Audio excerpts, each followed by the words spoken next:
Welcome back to a new video. I know you guys missed my face. I was on a trip for 2 days, I think last weekend.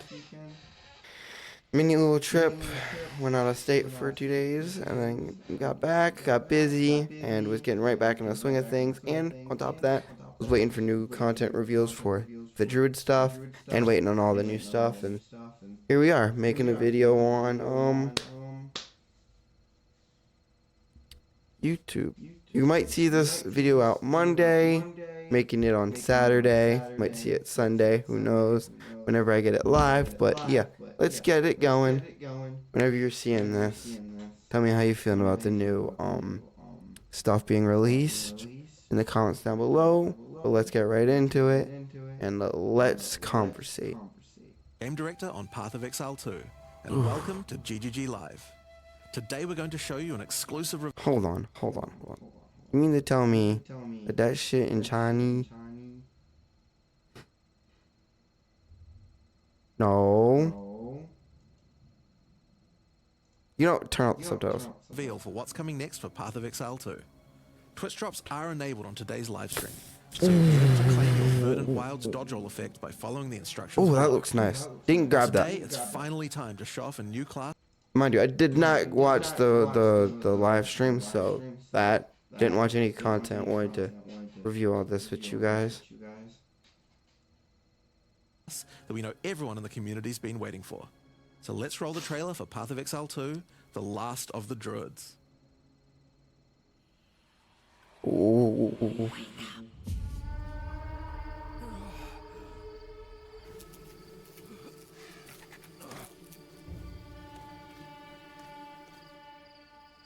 Well, what have we got here then?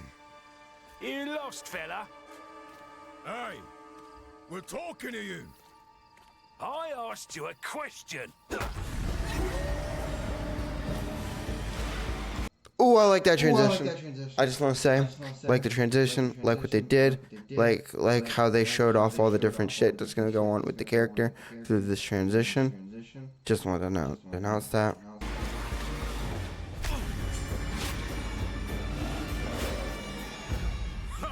What's wrong with him? Ah, he's lost his bloody mind. Oh.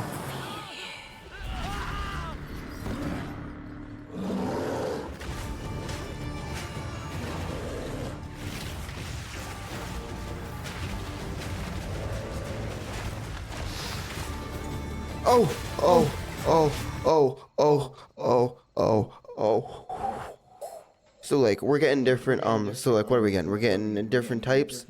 So like the bear I'm guessing would be your tanky, and then your wolf would be like your speed. As what I'm gathering is we're getting two different types. Two different types. If not more, I haven't seen much of it, but I like I like the transformation.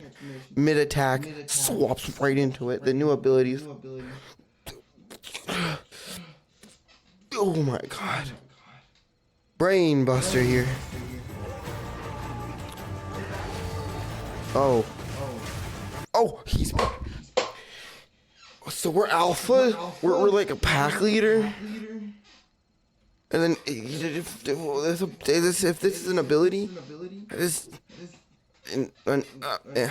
Druid, I'm Druid.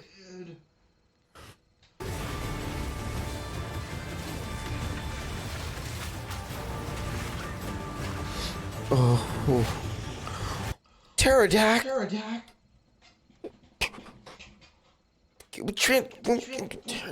Into a pterodactyl.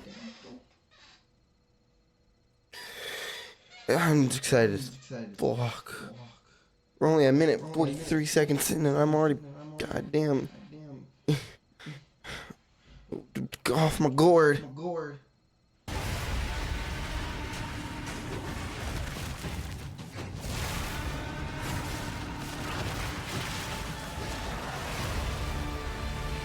No, shit.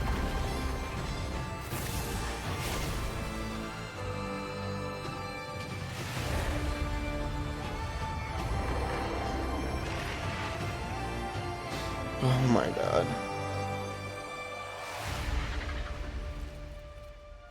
I will find find you, Eve. Sorry for all the pausing, but this is a lot to take in, a lot of transformations, a lot of changes, and I'd like to see how these play out. Like what I'm gathered from this is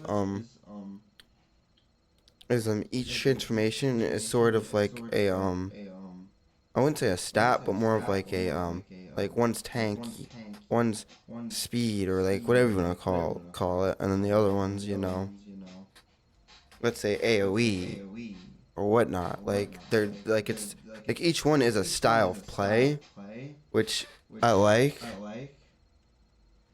This looks cool. Like I feel like the bear's gonna be slow and heavy on the hits, but you're gonna be able to tank a lot more damage. And then I feel like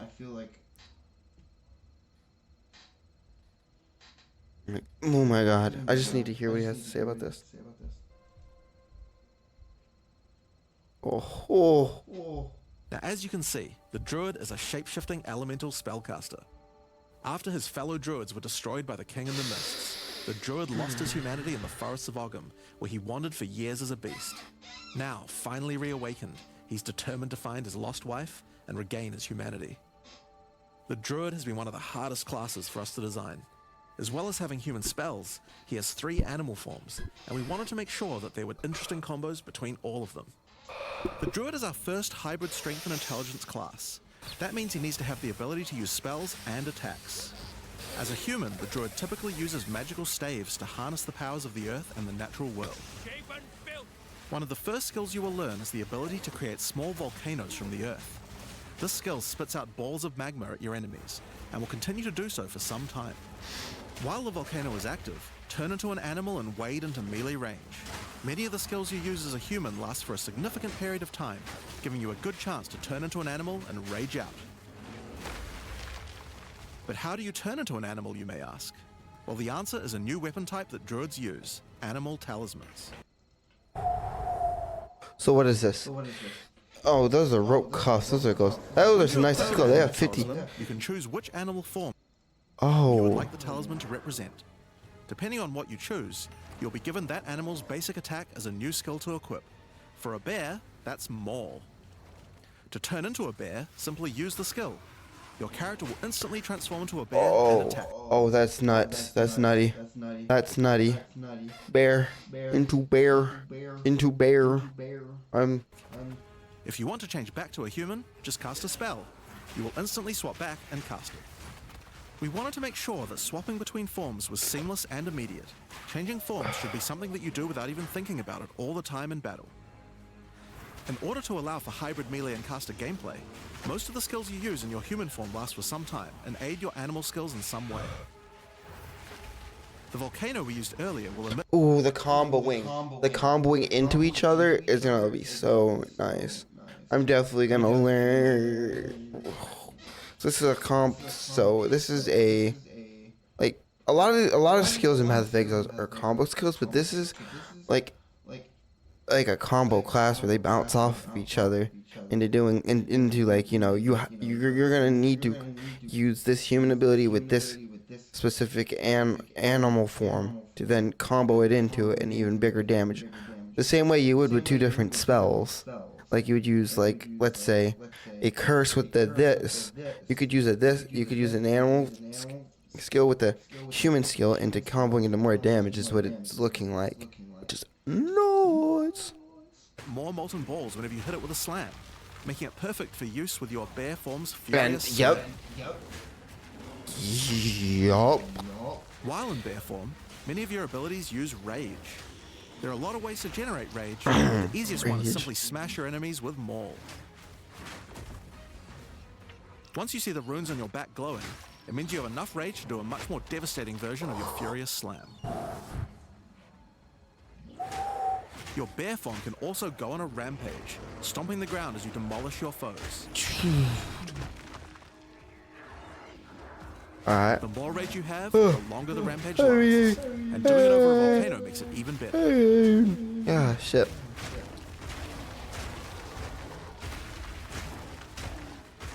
As you consume rage, your bear form will generate endurance charges, and these can be used with skills like Ferocious Roar. Ferocious Roar is a war cry that empowers your subsequent attacks to break your opponent's armor.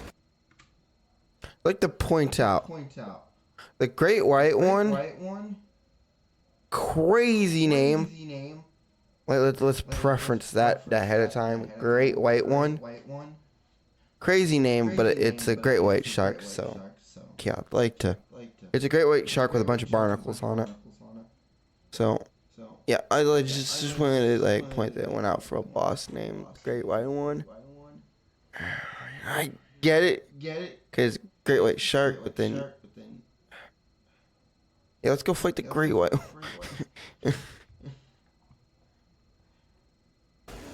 The more endurance charges you have when you use it, the more empowered attacks you will gain. This fight here is But looking Ferocious insane Roar though. has another special feature too. It's a meta gem that allows you to socket any Warcry gem from another class into Okay. it, giving you the ability to use these skills as a bear. Okay. Use the Warrior's Infernal Cry skill to make your enemies explode. So you could get the we can get the meta passives for meta skills on there too, and do all that good jazz. That's not too crazy. Not too bad. That's nice.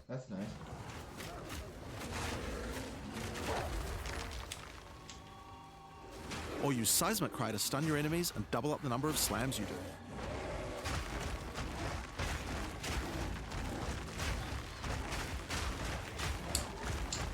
You can even use it with Ancestral Call, a skill that turns you into the fire god Cow. Ever wondered what the Karui god of war would look like if he was a bear? Wait no longer. Finally, I will preference this. I've never once thought that. What the Karui gods look like as a bear, but now that I see it, it looks nutty. build up enough rage and you can use one of the bear's ultimate abilities, Walking Calamity. This skill summons a storm of fire around you for some time, while generating even more rage to power your other abilities. The true Bear Apocalypse. Bear The bear is known apocalypse. for being a Crazy slower one. and more lumbering animal, with slower attacks and heavy slams. But what if you want to turn into something a little more nimble? Well, let's check out the second animal form for the Druid, Wolf form. For the wolf form, we wanted to go fast and furious. Even just the wolf's basic attack will leap forward and rake his foes. After attacking, the wolf stands up on two legs, but after running for a short time, he goes back on all fours, allowing to move more quickly between packs of enemies. The wolf has a lot of cold attacks based on his association with the moon, and the first of these is Lunar Assault. It's great for freezing your enemies in place. After they're frozen, use your basic rake attack to knock shards of ice off your enemies, which land on the ground nearby and explode. If you want to get into battle quickly, you can use your pounce attack. This skill leaps at a target and applies a mark to them. Killing the marked enemy will summon a wolfman into your side, allowing them to fight with you. Oh, we get. Oh, so we're like so we are like the leader of a pack. We just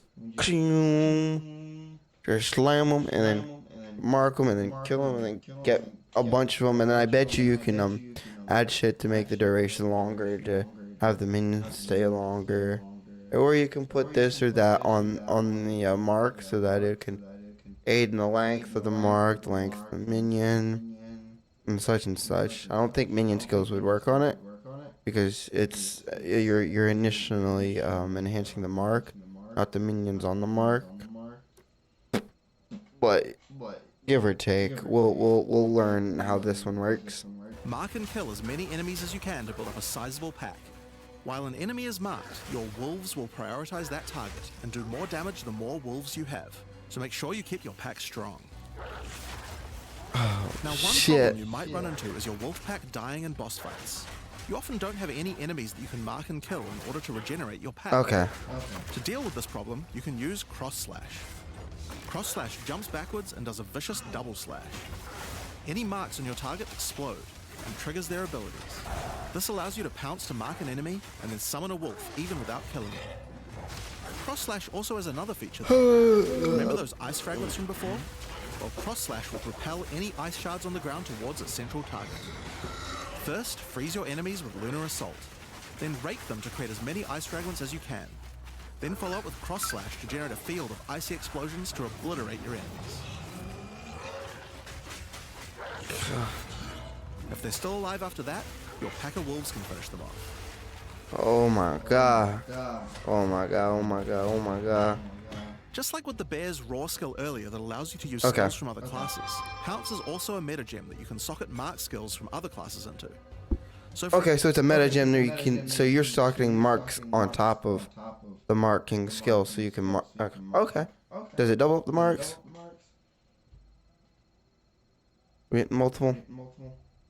We're gonna have to listen on that one. I thought you could maybe like add stuff to it so that it makes the mark last longer. But we'll listen. Predictions each step of the way we learn and meet. Oh my god, so I love this. for example, you might want to try adding freezing mark from the monk to Pounce. After pouncing at an enemy, cross slash to explode the mark and gain extra cold damage for a time. The wolf has many other ways to go all in on cold though.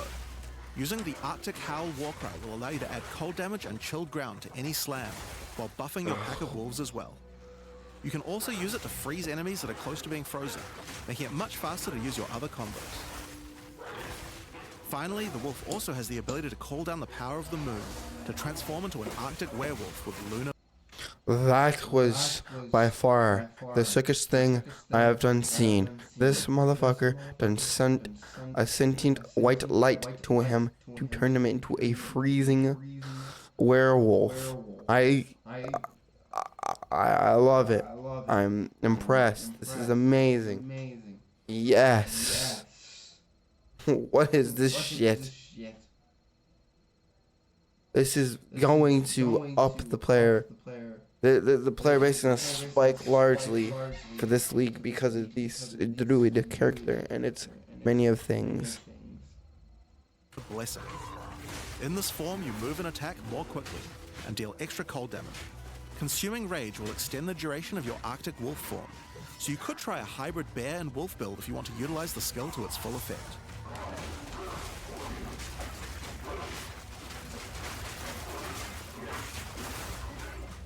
Alright, let's talk about the third form available to the Druid, and I think it's a cool one. The Wyvern. The Wyvern has a number of long-range breath abilities. So it's not a pterodactyl, as I thought. It's a wyvern. Okay. It was giving off pterodactyl vibes. At least it's... Okay, so wyvern it's called. This is the one I'm most excited for, because it looks the fucking coolest. But that doesn't mean you can't get into melee range when you want to. The basic attack of the Wyvern is Rend. Jump forward into combat and slash your enemies with your lethal talons. If they're close to being stunned, you can blow them off balance with a blast from your wings, causing an explosion of damage. After the battle though, it's time to feed. Devour the corpses of monsters to create power charges, and this is when the Wyvern's abilities really come online. Shocking. When using Rend, Fire. you can consume a power charge to charge up your wings with lightning. Not only does this do a bunch of damage, but it allows you to turn this melee skill into a much larger AoE attack. Once your wings are charged, your wing blast will also do lightning explosions for even more damage. If your enemies are close to death, no need to wait for them to actually die. When you see this blue marker, just devour them alive. Fresh meat is much tastier after all. Alright, so those are some melee options, but how about range? Well, you wouldn't be much of a dragon if you couldn't breathe fire after all. Rolling Magma is the first of the Wyvern's breath attacks. Spit balls of fire that bounce along the ground. These balls will trigger volcanoes as well, so it's a good idea to cast one as a human right before you start spitting. But that's not all you can spit. You have something a little nastier in that gullet of yours. Spitting a barrage of oil at your enemies will cover them in a viscous sludge that makes them easier to ignite.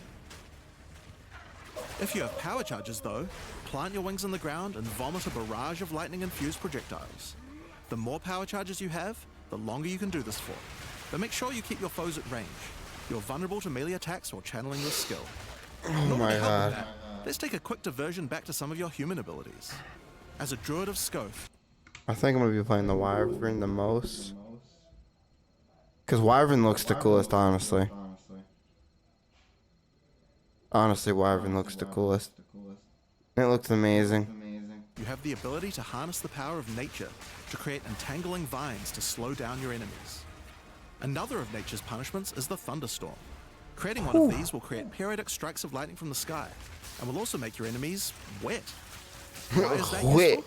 Well, of course, things that are wet are easier to shock. Okay, yeah. Use it with Wow. lightning damage from your wyvern form to enhance your damage. That is... Making things wet also makes them easier to freeze, Wet. so it works nicely with your wolf form as well. And you know what else likes water? Plants. Oh, you get Water your plants? plants to give them various extra abilities.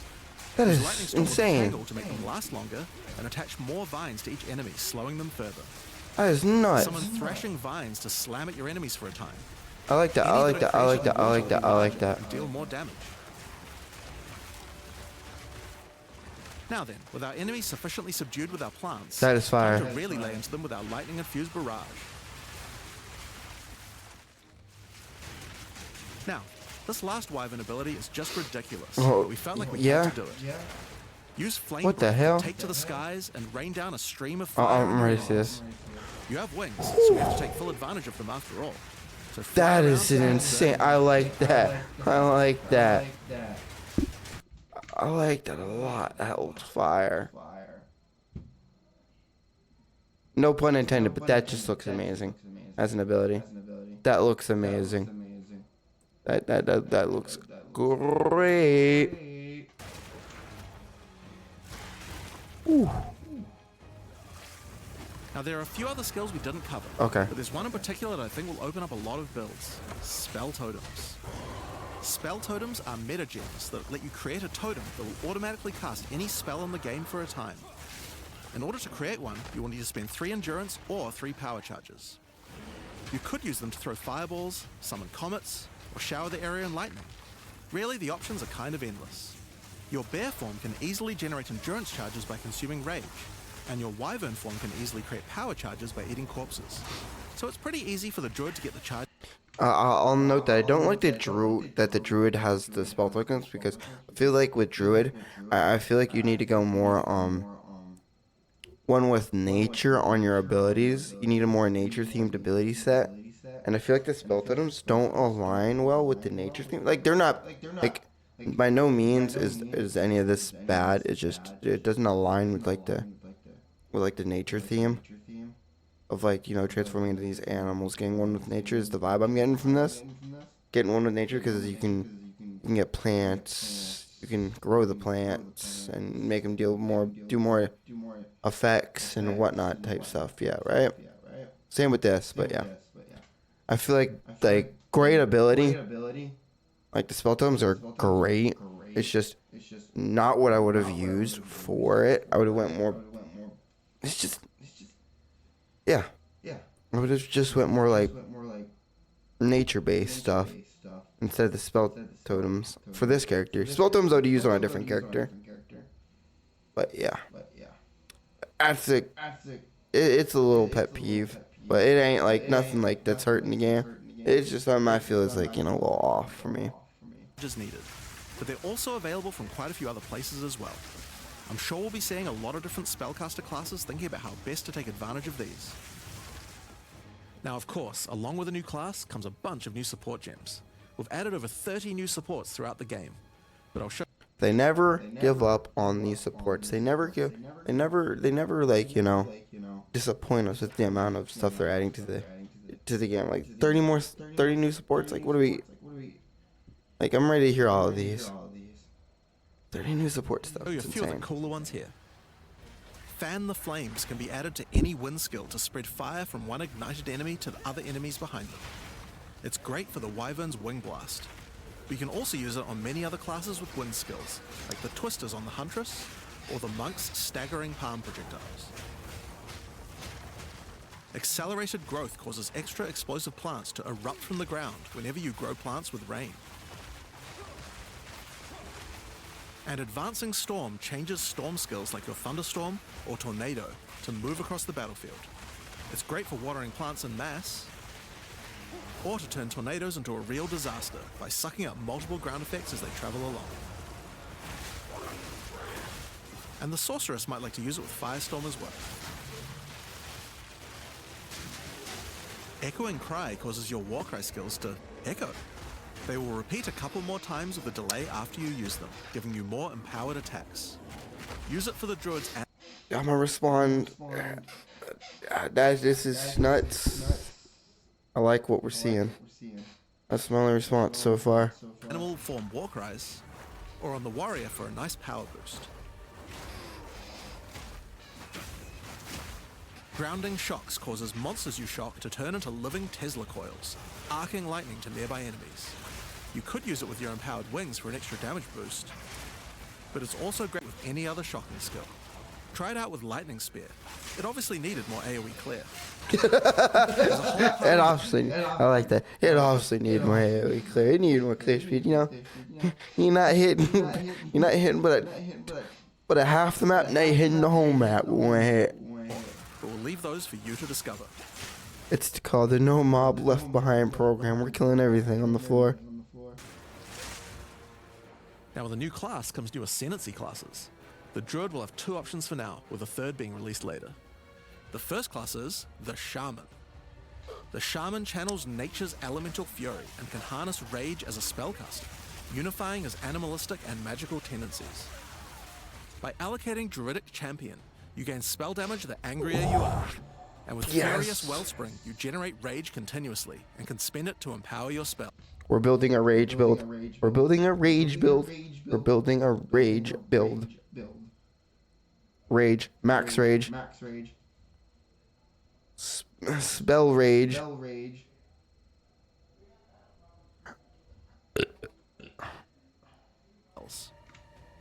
With the knowledge of the Asmerian Magi, the Shaman can harness untapped power from runes and idols. After allocating Wisdom of the Magi, you will notice that all runes and idols have extra mods only available to the Shaman. These new mods unlock countless new possibilities for enhancing your build. You can also allocate Bringer of the Apocalypse, allowing you to become a walking natural disaster.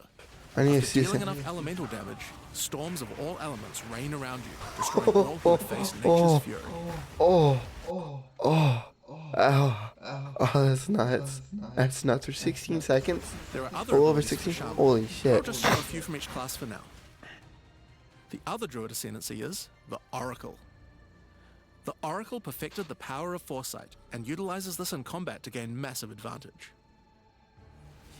When taking Fateful Vision, you will see visions of your future self using specific skills. If you decide to follow this path by using the skill yourself, it will do significantly more damage. And with Converging Paths, at a critical moment in battle when a monster is vulnerable to freeze, stun, or electrocution, the Oracle can use Moment of Vulnerability to see a vision of the enemy's future, and then merge it with the... We can use to build to see the future of. Did I hear that correctly? We can see a future. current timeline, allowing him to deal damage to both. And one of my favorite... So we can deal damage to the future self and the past self, and then connect it for a short period of time. God, that's so beautiful. That is insane. How many more paths do we add? How many skill points? When you first become an Oracle, you'll notice over 130 new extra passives appear in the Druid section of the tree. By allocating the Unseen Path, you use your power of foresight to learn from alternate futures and gain skills that would otherwise be unavailable to you. For example, self-sacrificing allows you to be able to summon more minions by reducing the spirit costs, with the trade-off of making your reservation skills cost more spirit. Or Corruption Endures, which allows Oracles to have a small chance to avoid death. Both the Druid Ascendancies offer interesting and unique ways to gain modifiers that no other classes can get, so we're expecting a huge variety of build possibilities from these. Now there are unique talismans for the Druid to use as well. We won't spoil all of them, but this one was particularly cool. Fury of the King turns your bear form into a fire demon, converting most of your damage to fire. Alternate versions of the same is nuts. So what does this do? 14 molten crash, 6% increased flame. So fire damage, 50% reduced attack speed, 33 strength. Bear skill converts 80% of physical damage to fire. Enemies in your presence have exposure. Skills gain 5 glory every 2 seconds. Damn, I like these. As a demon, you can also use Molten Crash, a jumping slam attack that leaves fissures around you. This unique also continuously grants glory, allowing you to use your ultimate abilities more easily. Now, of course, the Druid isn't the only thing we're adding to 040. We still have a bunch more to show. With every new release, we create a new league with new mechanics, new pinnacle Okay, what's bosses, this league? and with a new story to tell. And this time is no exception. So let's roll the trailer for the fate of the Vaal. The palace of Queen Atziri. It is a ruin, but in the dark, machines still churn.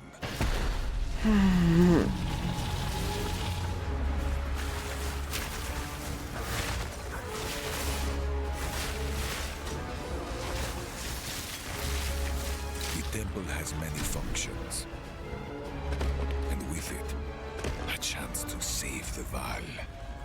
A gateway through time. Wait, that looked like the one shit league from PoE 1 where you get the, I can't think of it, where you get to map out the area and then complete it, almost like the shit, fuck, what is it called? Can't think of it off the top of my head, but if you can in the comment section down below, then let me know what I was thinking of. The league I was thinking of in PoE 1 that reminded me of. If you guys get the vision, let me know. Travel into the past again and again.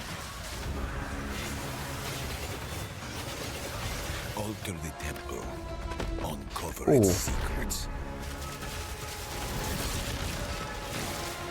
You will be rewarded for your sacrifice.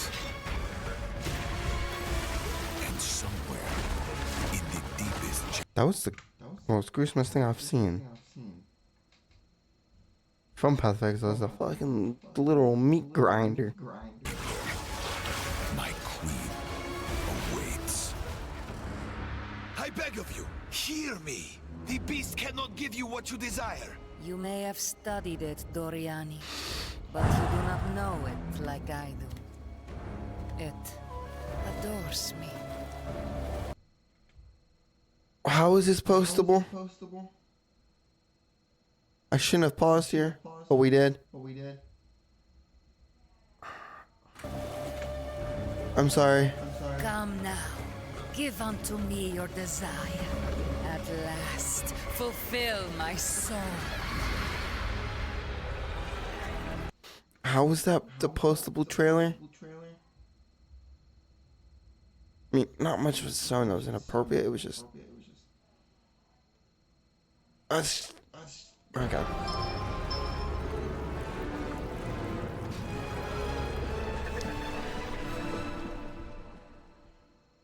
Hi, I'm Mark Roberts, Game Director on Path of Exile. In the fate of the Vaal League, you will find remnants of the ancient Vaal civilization scattered throughout Wraeclast. They seem to attract nearby creatures and affect them strangely.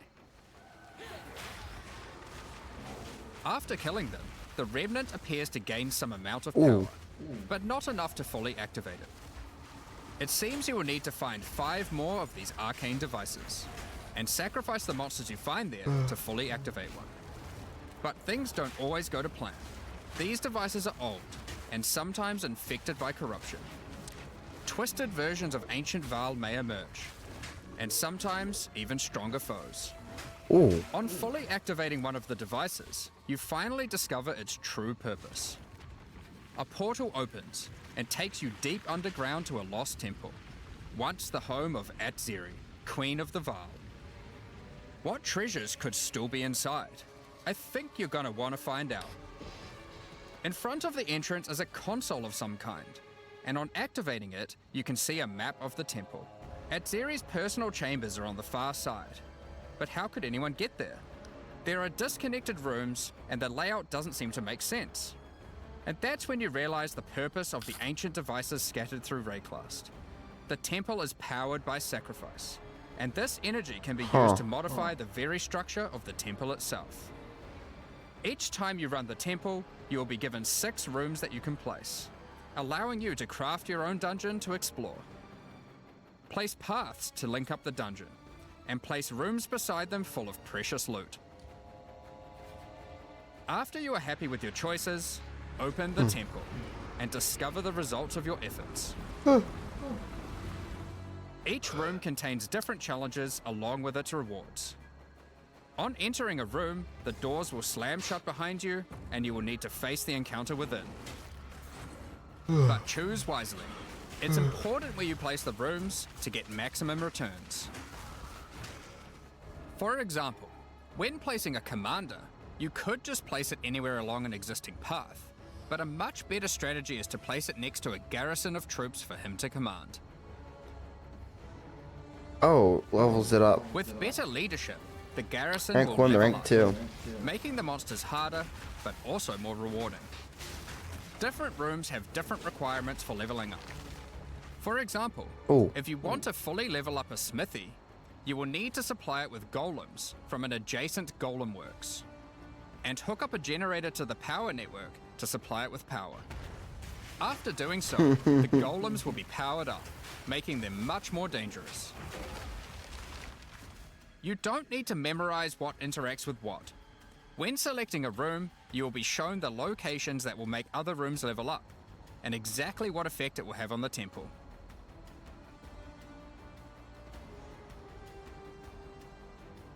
After running the temple, a few of the rooms will destabilize and be removed.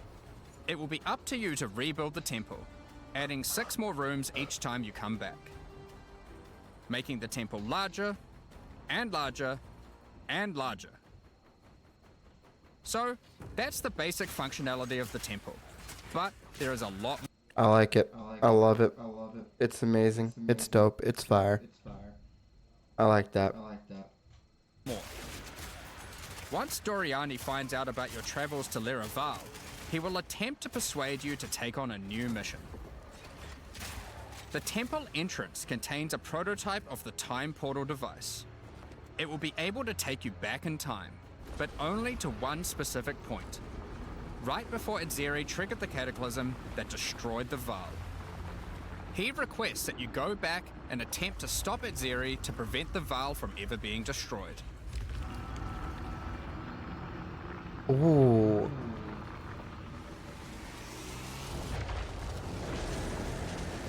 Edzeri is on the far side of the temple, so you will need to expand the temple significantly to get to her.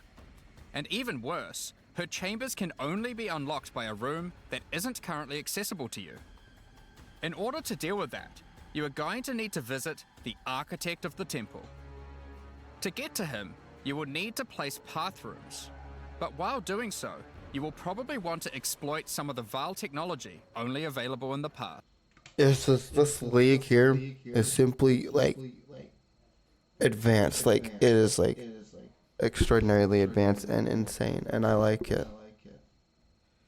Will I complete any of this shit? Probably not. Will I get anywhere? Probably not. Will I have fun? Hell yeah.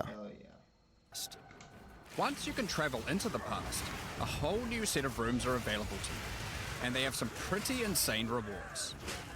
At level 1, the corruption chamber can be used to corrupt a single item. It reminds me of the temples, the Vaal temples in PoE1, the league, where you get to go to the temple. That's what I was thinking of. It's the templed rooms, combined with some of the other aspects from other past leagues and mechanics in Path of Exile 1. But this is this is much more refined.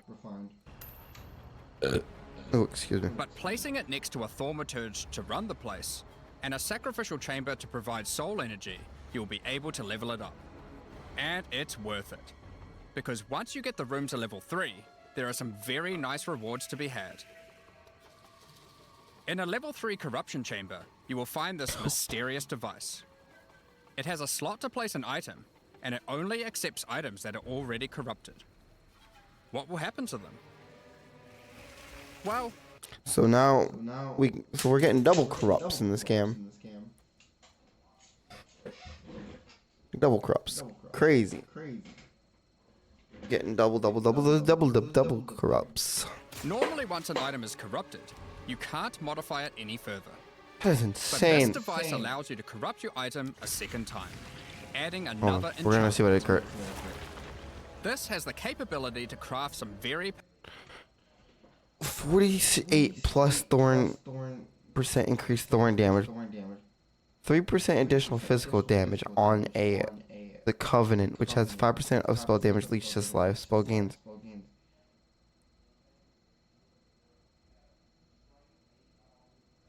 Wow. On a double socket. Crazy. Twice corrupted. I like the naming. Not double corrupted, twice powerful corrupted. items indeed. But be warned, the Vaal are all about taking risks in the pursuit of power. There is a 50% chance that the item will be destroyed.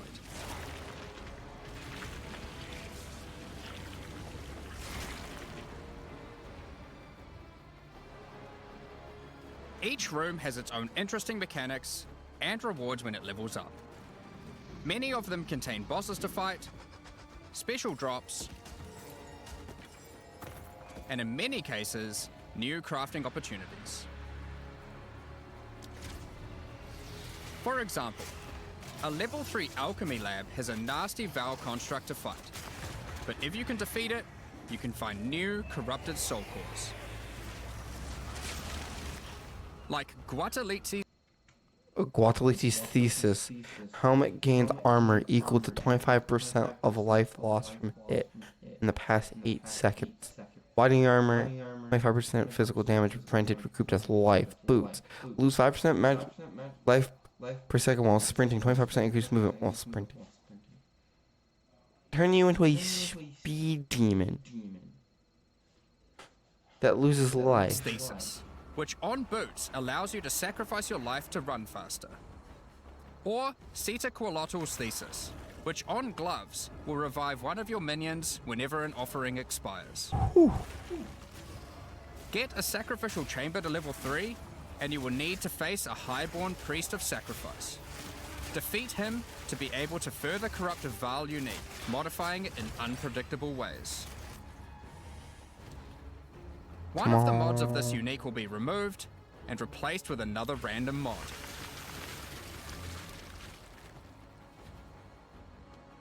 For example, this Soul Mantle.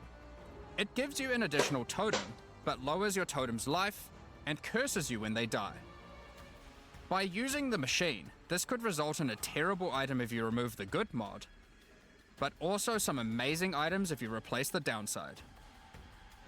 The fact you can do this to corrupted items now is insane. So we can swap out stuff on not corrupted items, but on unique items is nice. Insane. Crazy. Now, one extra thing to mention about these Vaal crafting machines. You don't have to take the items you want to craft into the temple. If you don't have the item you want to craft with you at the time, then clicking this button will allow you to create a currency item instead, allowing you to do the craft later or trade it if you want. Oh, that's nice. Now there are all sorts of I actually like that. Just in case you get like a maxed out you wanna maximize loot over corrupts, you can then take the currency later, which is pretty nice. I like that. interesting rooms you can find in the temple.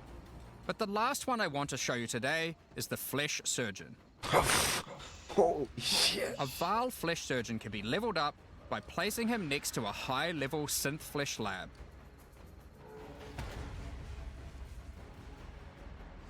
But be careful. The Flesh Surgeon has some rather unpleasant experiments in his personal lab. Afterwards, you might notice the surgery table just sitting there. The Vaal are great at crafting items. Why not do some crafting on yourself? After laying down, you'll be asked which limb you'd like to replace. Left arm, perhaps your right leg. Each limb can get a different set of random bonuses, so choose wisely. After getting up from the table, try out your new limb. Okay. Before I forget the thought, if you've ever played the Xbox 360 game To Human, where it's about the I think Greek gods, or one of the gods from European mythology. It's about the gods, one of the set of gods from European mythology. And one of the things they had was to get extra powerful. They used symbiotic. They used robotics to gain an extra limb, or to get an upper advantage, and that's what that reminded me of.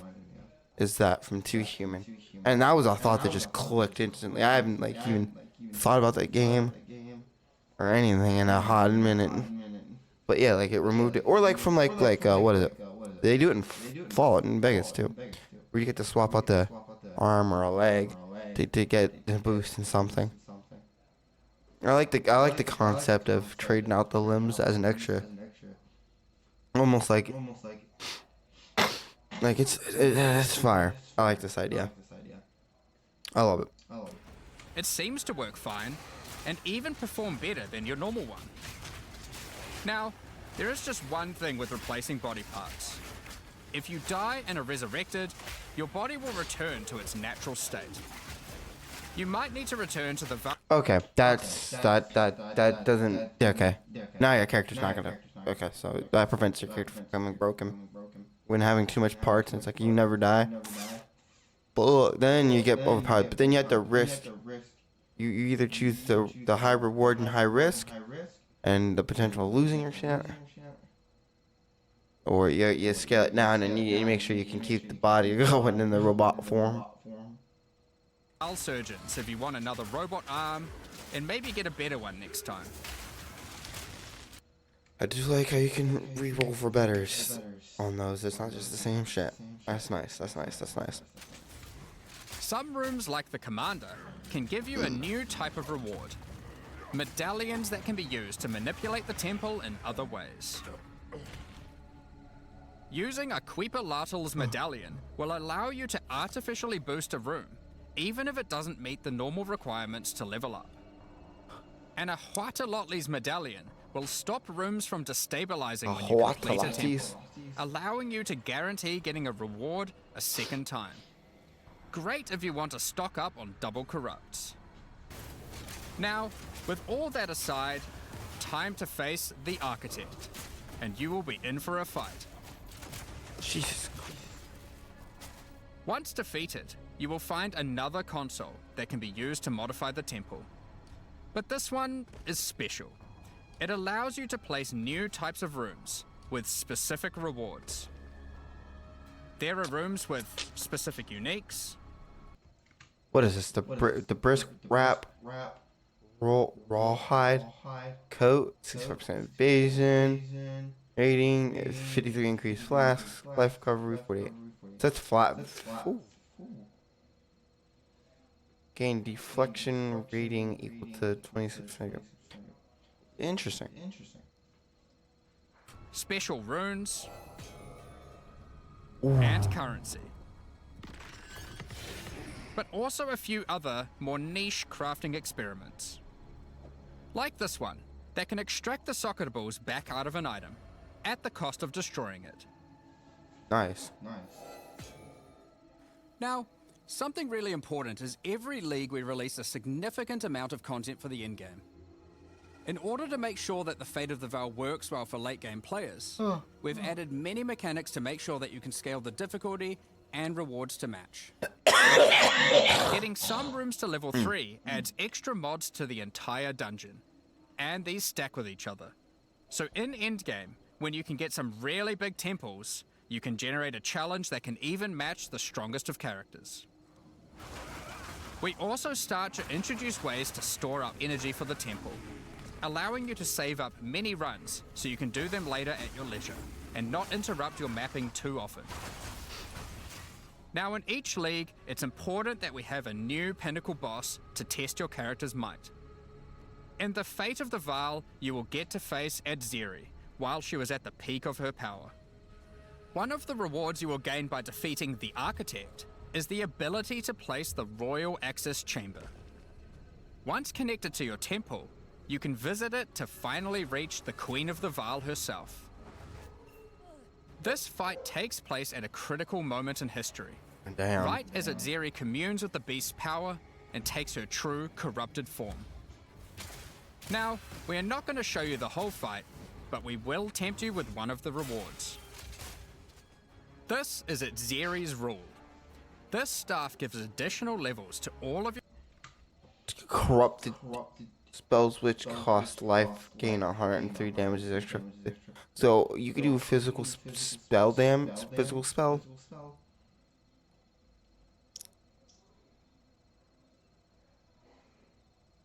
I what? Corrupt all my gems. your corrupted gems and lets you trade life for extra damage. But in addition to that, It's for spell skills though, so you could do like a yeah. while using the staff, mirrors of refraction will constantly appear on the battlefield. Any projectile you fire at these will split into a nova, and they can chain from one to the other. So, that's the fate of the Vaal League. But we are also bringing the previous league, Rise of the Abyssal, into the core game, along with a few changes. Now, for those of you who haven't seen what happens when a league is over, it's important to understand that you will not be seeing abysses in every area anymore. Rise of the Abyssal is now one of the league mechanics that can show up randomly in endgame. If you want to specialize in running abysses, there is now a tablet that will allow you to add them to any map you run. You can also craft the tablet to add abyss-specific mods to enhance how they function. Now that Abyss is core, it also needs its own Atlas tree.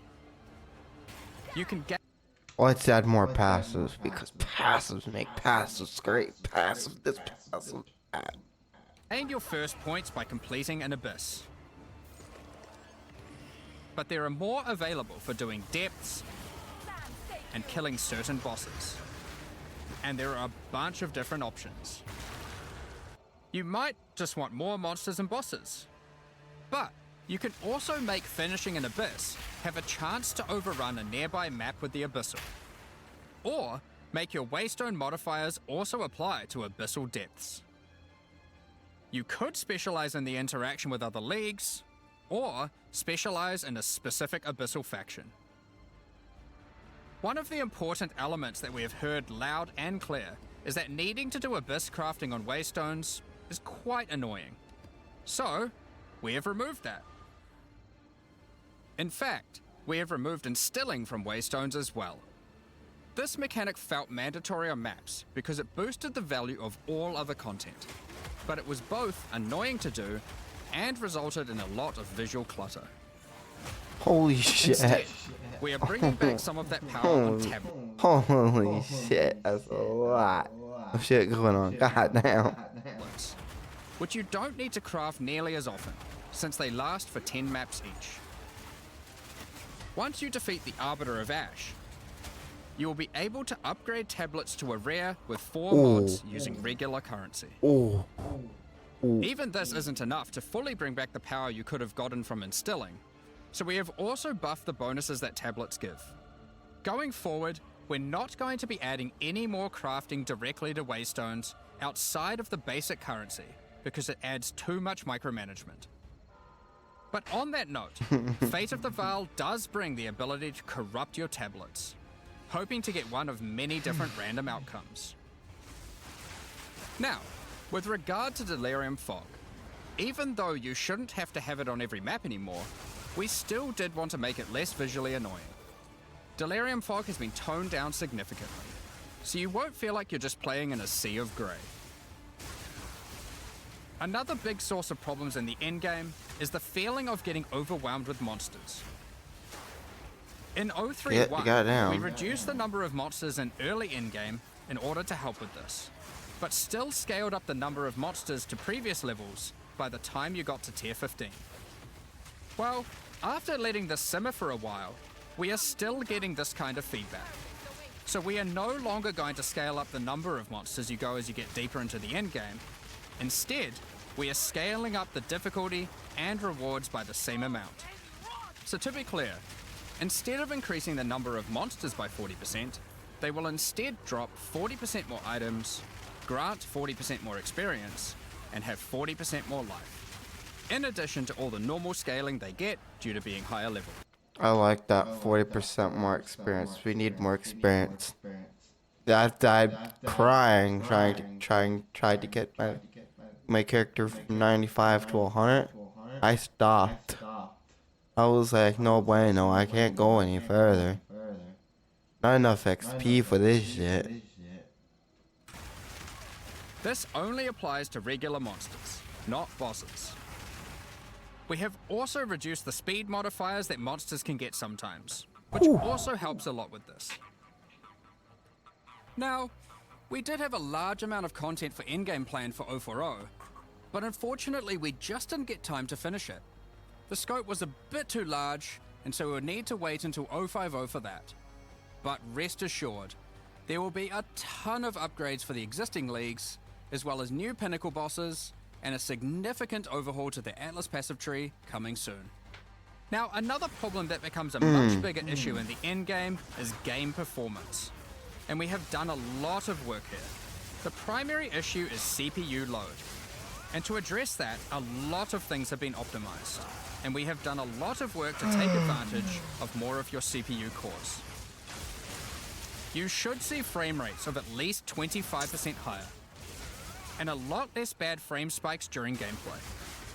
It does make quite a big difference, especially on consoles. A lot more work in this area is ongoing, and you will continue to see performance improvements over the next few months. Of course, another important area is game balance, and we have made a lot of changes. Now, most of these we will save for the patch notes, but I'll do a quick summary of some of the numbers. As well as adding 11 new unique items, we have rebalanced dozens of others that are not currently used very often. We've also done a pass over lineage supports. 21 of them have been rebalanced, as well as adding 9 more. Alongside the 2 new Druid ascendancies, we have made balance changes to almost all the others, with some of them getting a grander rebalance, such as the Smith of Katava. Alongside the 20 plus new Druid skills, we've also rebalanced 90 other active skills across all the different classes. And to top it all off, there are also over 250 new passive skills added to the passive tree. 250 plus more passive added to the passive skill tree. I'm gonna be looking like Patrick from that one episode where he tries to make the poem.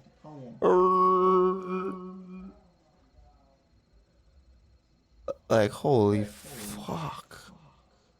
These changes should go a long way to increase the viability of many more skills, uniques, damn, man. and overall build variety that can tackle our most challenging. You added a new fucking map passive. You added a new 250 character passive. I have a passive tree for my passive tree for my passive tree for my passive tree with 5,000 nodes. Content. Next up, we're going to be talking about our new supporter packs. Today, we're launching 2 new series of supporter packs. Alright, no, that's a Precursor and Kalgurin packs.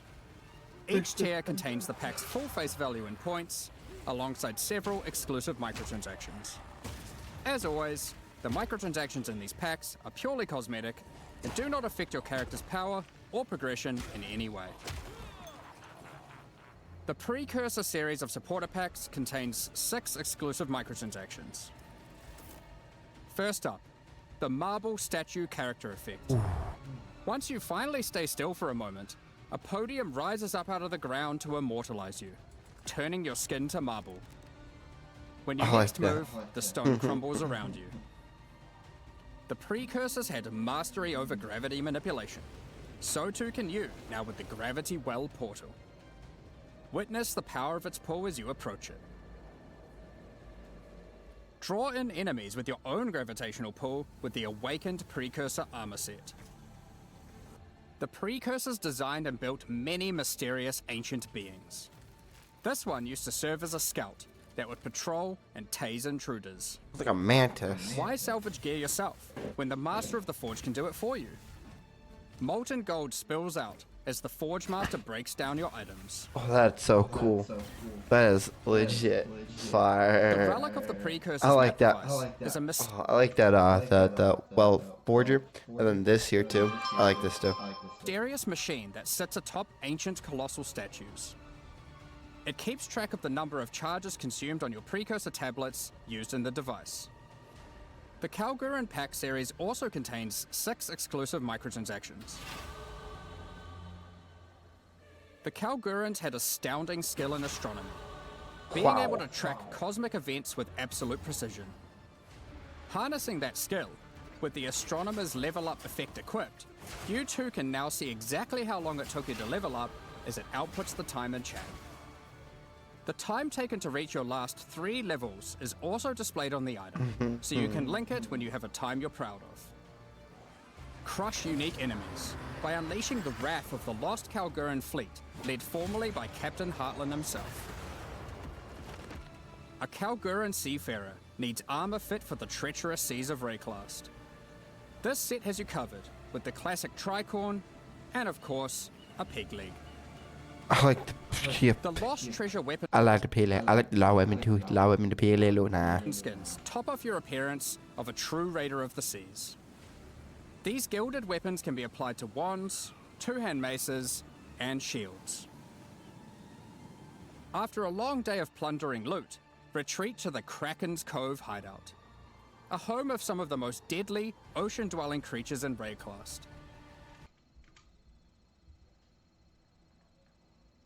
I fuck with the pirate theme here. I heavily the pirate theme. The pirate theme is amazing. I just feel the statue, the molded statue, and you stay still for so long, doesn't line up with this. Any of this at all. Like a lot of this doesn't line up with each other. But they Many ships have met their demise here. What better to accompany you in Kraken's Cove than a kraken itself? Replace your stash with a dormant kraken, waiting for its prey. As you approach, it will awaken and terrify both you and any guests in your hideout. Alongside this, an extra stash skin item will be granted to you, and when placed, will automatically open to any stash tab set with the currency affinity, to help having to navigate through your tabs. Additionally, any microtransactions from the supporter packs will be made available for use in Path of Exile 1.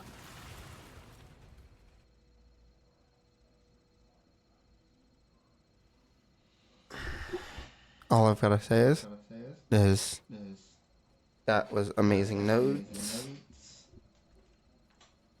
That was amazing. That was fire. I liked that. That was great. I thoroughly enjoyed that. If you guys enjoyed it too, tell me what you guys like about this new update, this new character, this new league, everything. Tell me what you guys think. Comment down in the section down below. But I really like this shit. This shit's fire. It's insane. It's insane. The amount of passes they had, 250 passes, is insane. They added a lot of content. They always add a lot of content. Do I think it's too many passes added? Yeah, but like overall, I think this league's gonna be fire. I'm gonna be playing the shit out of this league. Are you guys gonna be playing the shit out of the league? Comment down below. And remember, guys, make sure you follow, like, subscribe, hit the bell notification so you never miss out on a video. Peace out.